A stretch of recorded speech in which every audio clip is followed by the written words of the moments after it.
Hello, and welcome back to Wyoming Watch. I'm Ivy Seacrest, your crime and public safety reporter. For the past few years, communities across the nation have begun to oppose the presence of flock cameras in their communities. Recently, Wyoming has joined their ranks with local privacy advocates opposing the company's automated license plate recognition systems, even though law enforcement has praised the camera's usefulness in developing leads.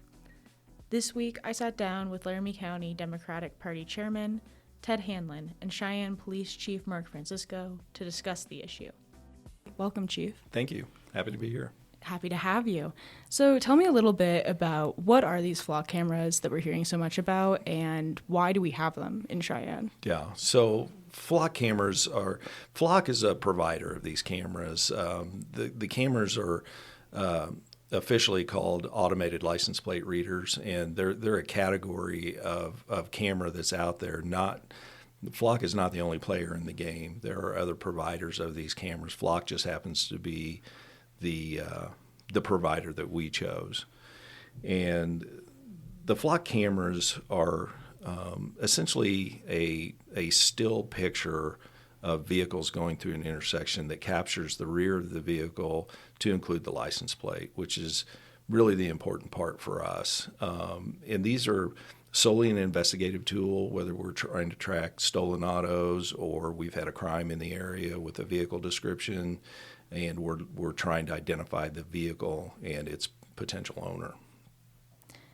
So you mentioned Flock's just a provider. Why did you guys choose Flock as the provider for these license plate readers? Well, admittedly, I believe Flock is, if not the biggest player in the game, one of the bigger ones. And they provide a network of users of Flock. As you can imagine, where Cheyenne is located, we're at the end of the Front Range of Colorado. We share a lot of our criminal elements back and forth from Colorado Springs to Denver to all the communities in the northern Front Range. So it is, and they also use Flock pretty heavily down there. So it's beneficial for us to be able to further our investigations. Crime is very mobile these days. It's not just our criminals go back and forth. So it's not just relegated to here in Cheyenne. So it is beneficial to be able to further our investigation throughout these various communities. When you're using Flock, walk me through how is that data shared between agencies? What does that look like? So what it looks like is we have to request permission from each other to share data. So let's just use Colorado Springs, for instance. I think they're a Flock user. We send them a message asking to be able to access their database, and they either grant it or they don't, and it's the same with us. And then, we're part of their audit trail, and an audit trail allows administration to see who's using the system and for what reason. You're required to enter your name, your agency, and then the complaint number or the crime you're investigating, and that is retained essentially forever. So if there's any question about why it was accessed and for what purpose, we have an audit trail, they have an audit trail, whoever we're sharing with has an audit trail. And what's the benefit? Why would you be requesting data down in Colorado Springs? What's the benefit to you? Well, so what happens, let's say we have a stolen auto and we enter the information into the National Crime Index. That ties into Flock cameras, and we request an alert if anybody runs into it. So you say your car's stolen, it turns up down in Denver or Fort Collins or wherever. When it crosses a Flock camera, it will alert both us and them that a reported stolen auto has been detected in the area. So that's a simple use of it. Missing persons, Amber Alerts, those kinds of things also get entered. And let's say you have an Amber Alert from Nebraska, South Dakota, something like that. It's very beneficial to know that car popped up in Cheyenne, so we know where to look for it, and they kind of can track where it goes throughout the Flock system. So, we've kind of talked about why we're using it, what the benefits are. There is some pretty widespread criticism of local law enforcement agencies using Flock.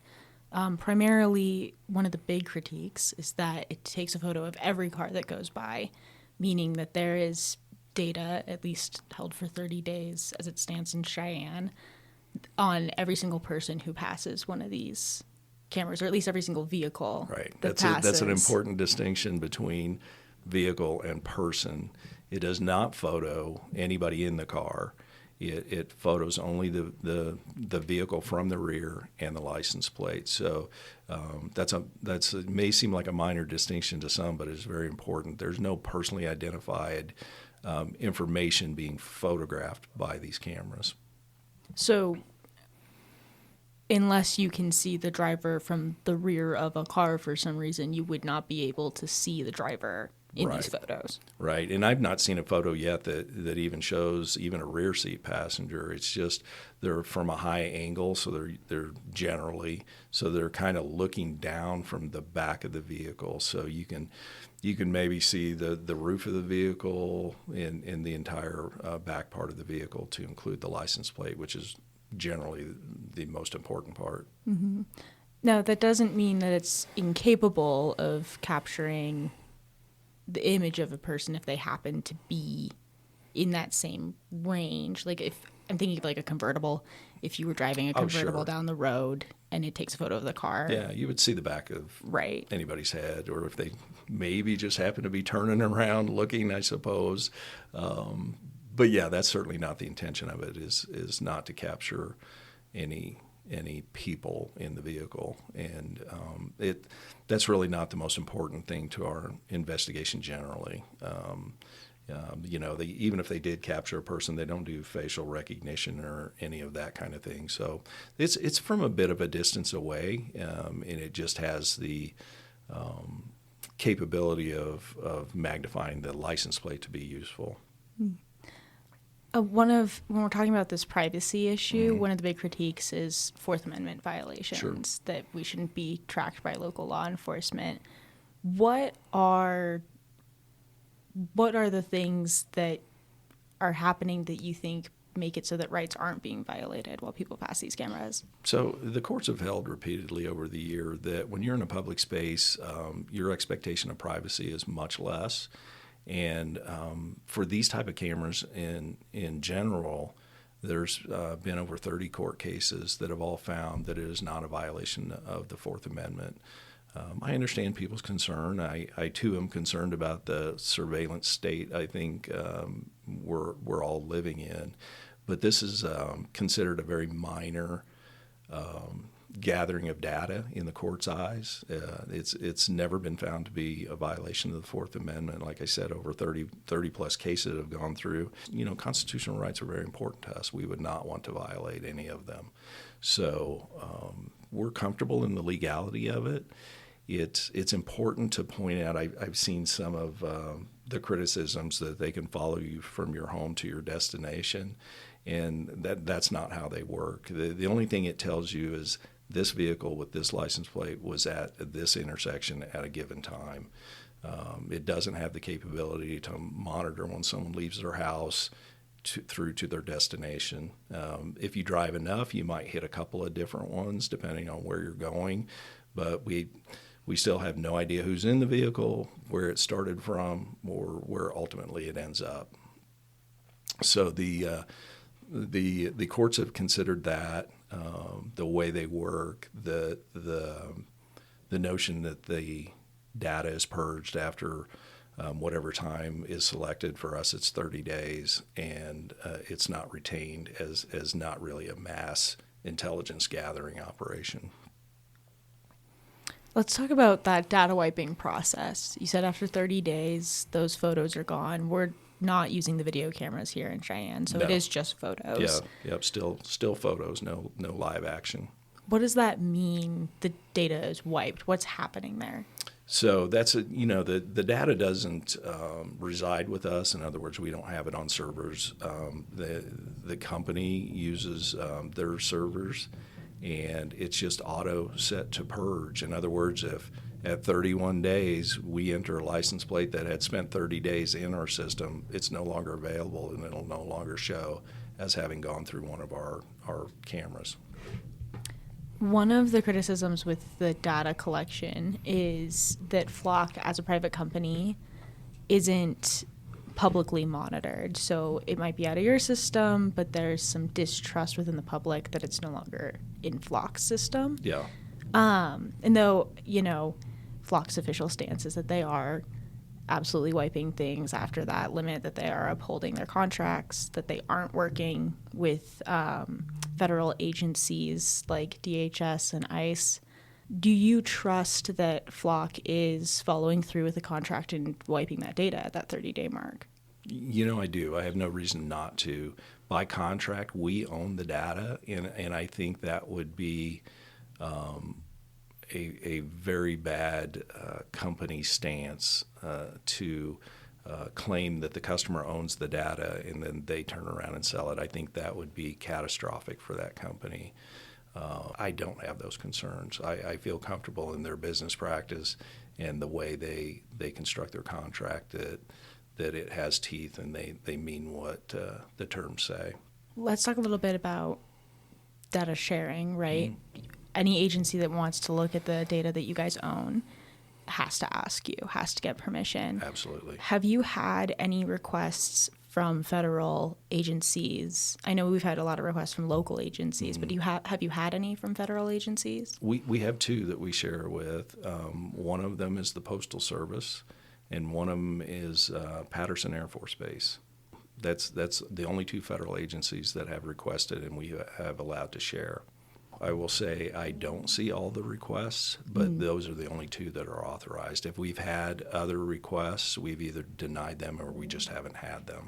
There's a petition in Cheyenne. There's a lot of people who, despite the contracts, despite court cases, are very distrustful of Flock cameras. And also, this is Wyoming. People are very uncomfortable with the concept of being tracked anywhere. Sure. Yeah.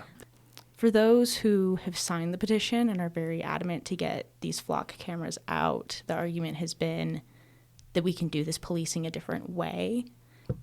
Is there a better or even equally effective way to do this kind of policing or police work?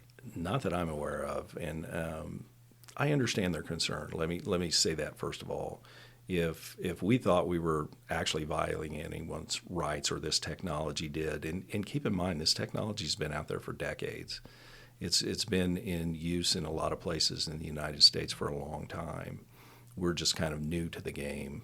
So number one, I think it's furthered crime investigation over any tool that's been developed in my 36 years in law enforcement.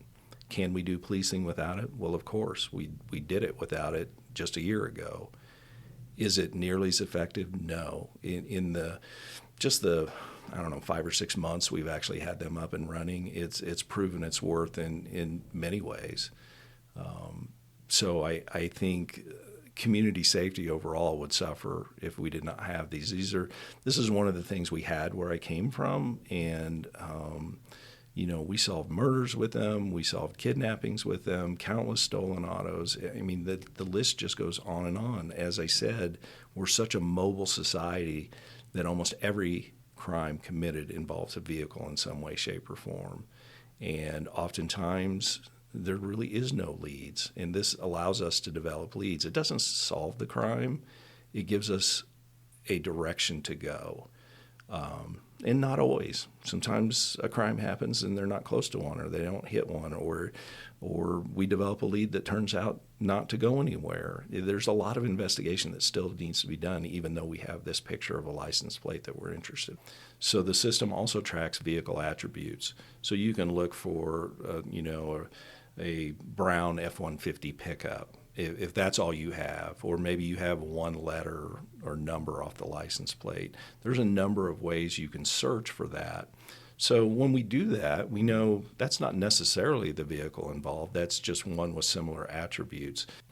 I am curious, for people who want to stay updated on this, who want to learn more, that want to keep educating themselves on what Flock is, do you guys have any resources up that people can go take a look at? Yeah, so if you go to CheyennePD.org, and at the top of the screen there, you'll see several tabs. One's labeled Transparency.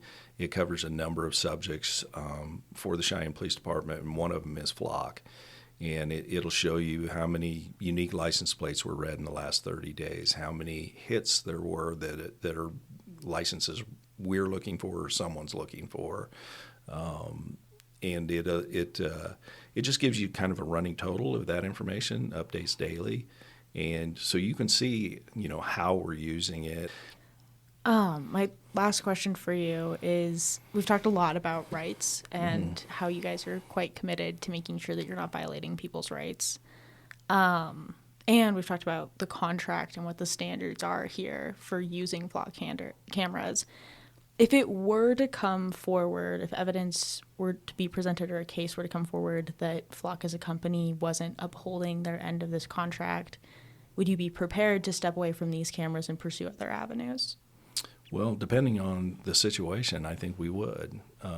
We take the contract very seriously, and if they were violating in some way that affected people's privacy or our rights to the contract, I think that would be a big problem for us. Anything else that you would want the people of Cheyenne to know?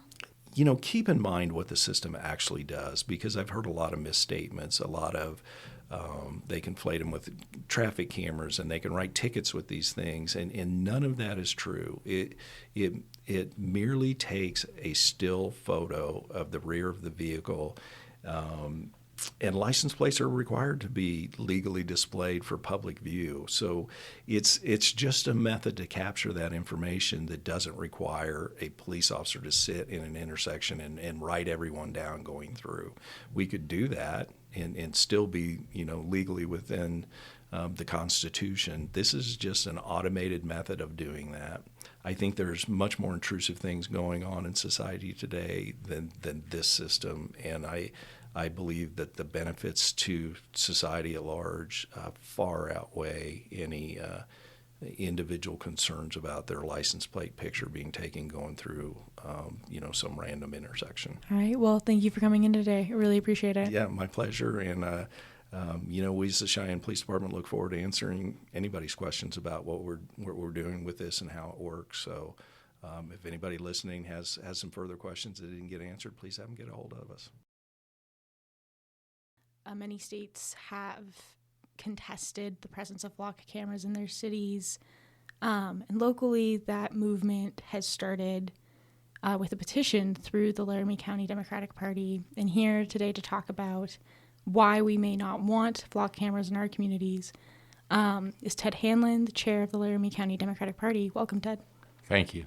You mentioned that a few months ago you didn't know what these were. What brought your attention to flock cameras in Cheyenne? This is a victory for social media, I guess, because I saw a social media post from ACLU of Wyoming opposed to the flock cameras and mentioning that they were in Cheyenne.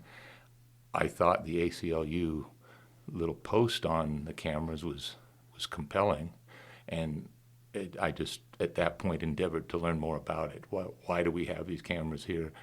Why is the ACLU opposed?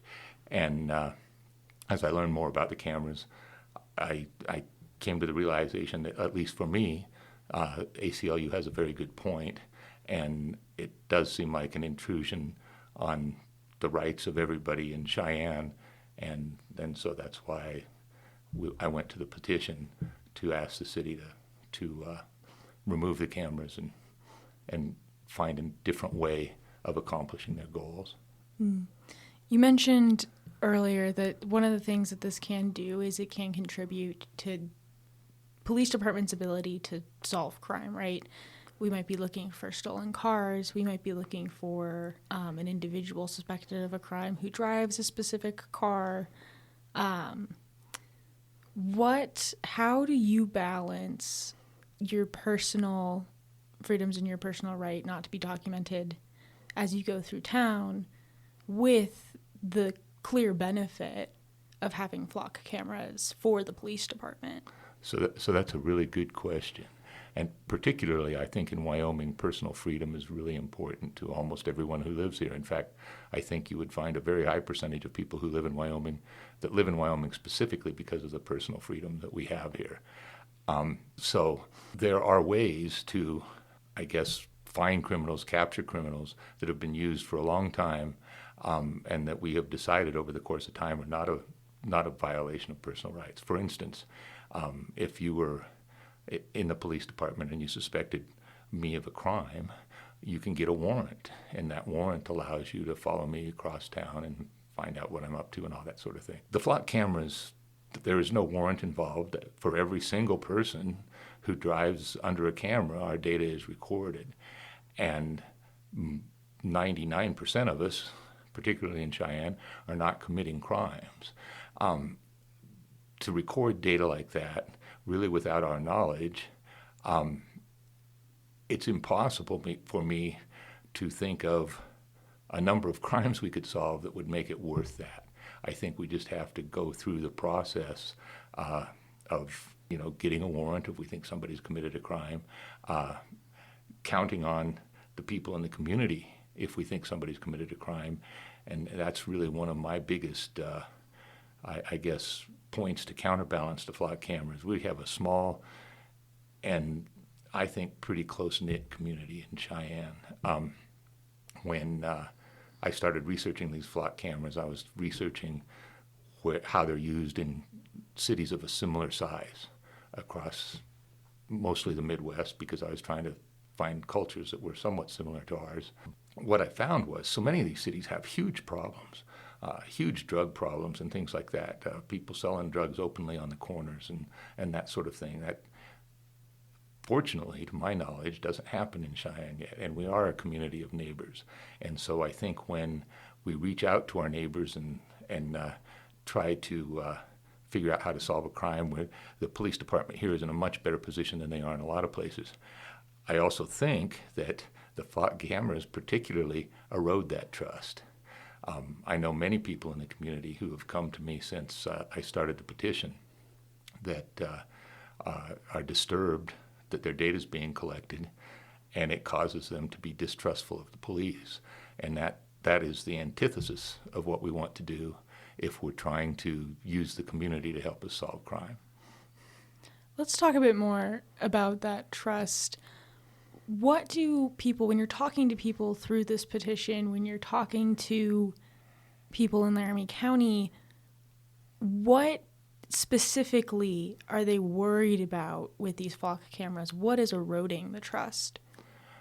I think perhaps part of the problem is that they were sort of put in without a great deal of public knowledge about it. There wasn't any fanfare about putting the cameras in that I can recall. I think that's the first issue, is that nobody knew they were there.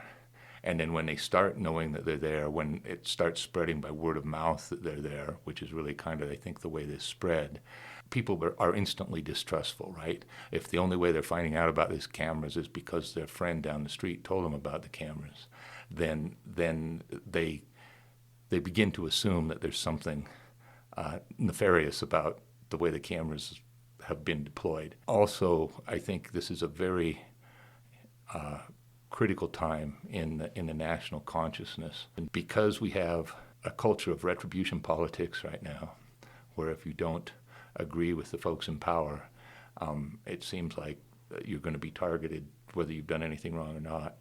I think that causes people to fear the cameras because of the deployment of ICE in our community and the agreement that the Sheriff's Department entered into with ICE. There's a big faction of our community that's very fearful about being tracked, and I want to make it clear that these are American citizens that are very fearful, right? There are friends of mine who carry their birth certificates around with them all the time, so that if they get stopped, they can prove that they're an American citizen.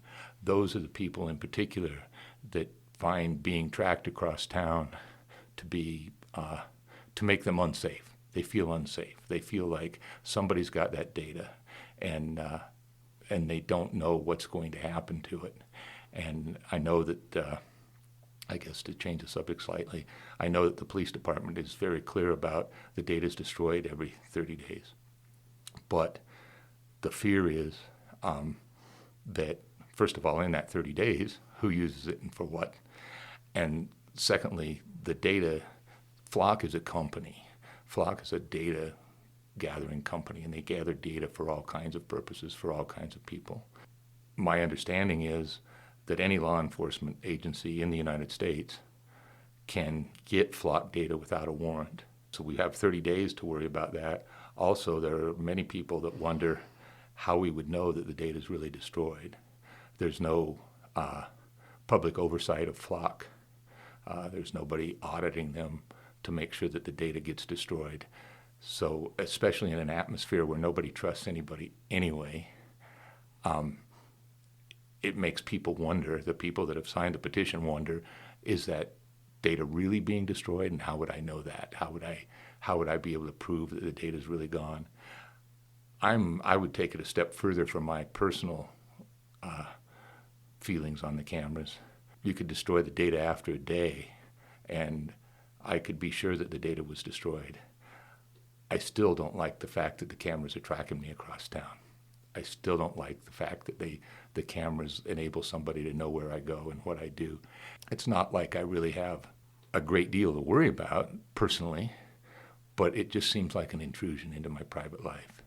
And I think Wyomingites and Cheyennites in particular really do not like that. Let's talk about the restrictions that are actually in place, though. It is that 30 days, the photos are automatically wiped. We have a photo system, not a video system, so it's a photo of the car as it passes the back of the car. And then within the contract that there is between CPD and Flock, no data can be shared without, there has to be a request to CPD, and then they approve the request, but they don't have to give a reason for why they're requesting the data.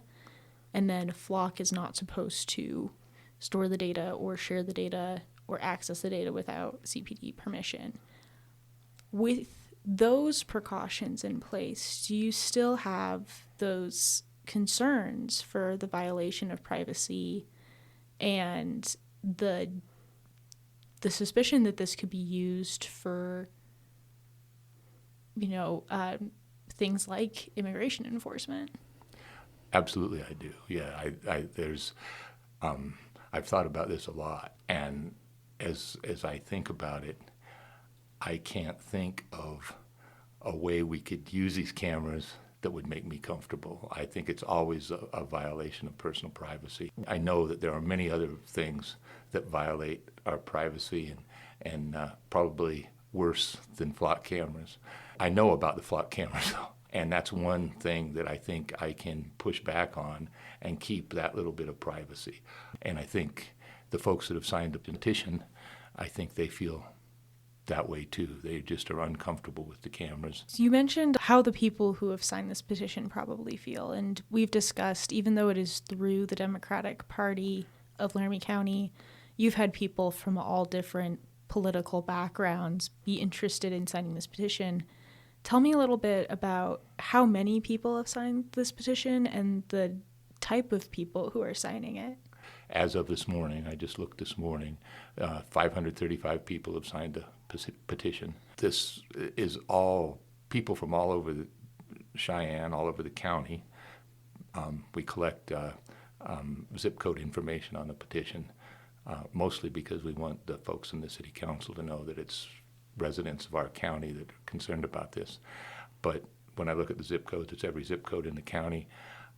I've had people reach out to me whose political beliefs are way different than mine, but who also believe in personal freedom, reach out to me and say that they think I'm doing the right thing. It's a pretty divergent group.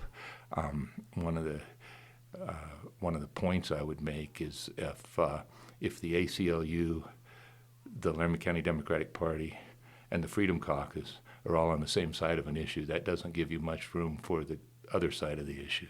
Sure, those are drastically, or at least, those are different organizations or different groups of pretty different beliefs when it comes to a lot of things. Exactly. We've talked a bit about, the Wyoming mentality, the Cheyenne mentality, what we want for this community. I'm curious, what do you want this type of enforcement to look like here? police department has a community policing program. They've started a community policing program, which I think is a great idea. Many of my friends that I've become friends with through this petition would be happy to work with the police department on community policing. I think if you look at it, if it's done correctly, that has two huge impacts. One is it has a really positive impact on the actual crimes that are committed. The other thing is it has a maybe even bigger impact on how safe people feel. And so, to me, that would be the trade-off. In a small town where we have the potential to work together and work with each other and solve our problems, that's always going to be better than an anonymous solution, right? Thank you. I appreciate it. Is there anything else that you would want the people of Cheyenne to know about the petition or flock cameras? Well, sign the petition. It's still out there and viable, so go out there and sign the petition. Before the end of February, I'm going to present it to the city council as respectfully as I can, and just tell them that there's lots of folks that would like us to take the cameras down, and we'll see what happens from there. But that's the most important thing. And I guess the one last thing I would say is that I really appreciate the job the police department in Cheyenne does. I think we've got really good people. I wish they were all paid more, and I wish we could afford to do more policing. But I don't want it to be anonymous. I want it to all be, up front. Well, thank you, Ted. I appreciate you coming in today. Thank you. Now, here's Taylor Staples, our arts and entertainment reporter, here to give us a roundup of some of the upcoming events in the area this week. Just as a disclaimer, these events are non-recurring events and don't include any exhibitions or weekly events going around town. Today, January 30th, Bish's RV show will continue at the Event Center at Archer today and every day until February 1st, starting at 10 a.m.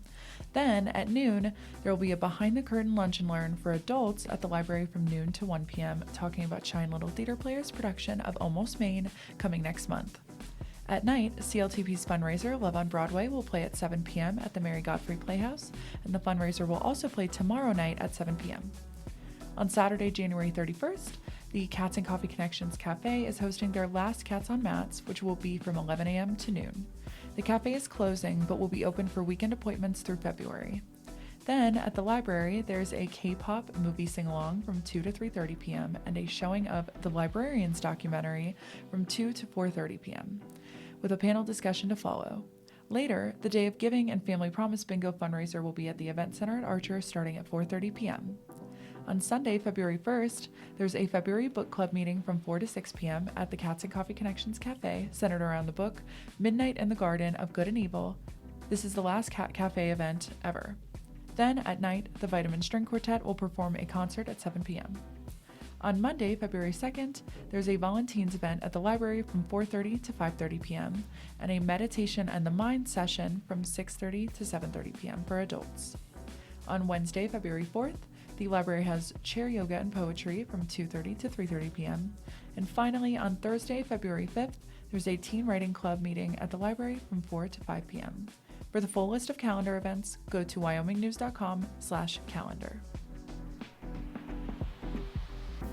In the headlines this week, plans are slowly moving forward on the proposed pedestrian bridge over Interstate 25 that would connect Frontier Park to a new parking lot on the F.E. Warren Air Force Base. Monday, members of the Cheyenne City Council approved the submission of an application for state funding through the Office of State Lands and Investments' Rodeo Grounds Pedestrian Transportation Infrastructure Grant. The grant is awarded to applicants who hold qualifying special events conducted on the grounds of any indoor or outdoor rodeo facility with a total seating capacity of no less than 7,500 people. Nearly 100 people attended Cheyenne City Council's first open mic virtual meeting held by Wyoming Business Council CEO Josh Durrell. The meeting was an opportunity for community members to address the uncertain future of the council as the legislative session approaches. And the Cheyenne Police Department will not involve external entities in reviewing an incident of alleged excessive use of force or in the investigation into an in-custody death of 22-year-old Aiden Hall. Both incidences will be investigated internally, according to CPD. That's all for this week's episode of Wyoming Watch. Thank you for tuning in, and be sure to listen next week for more local news.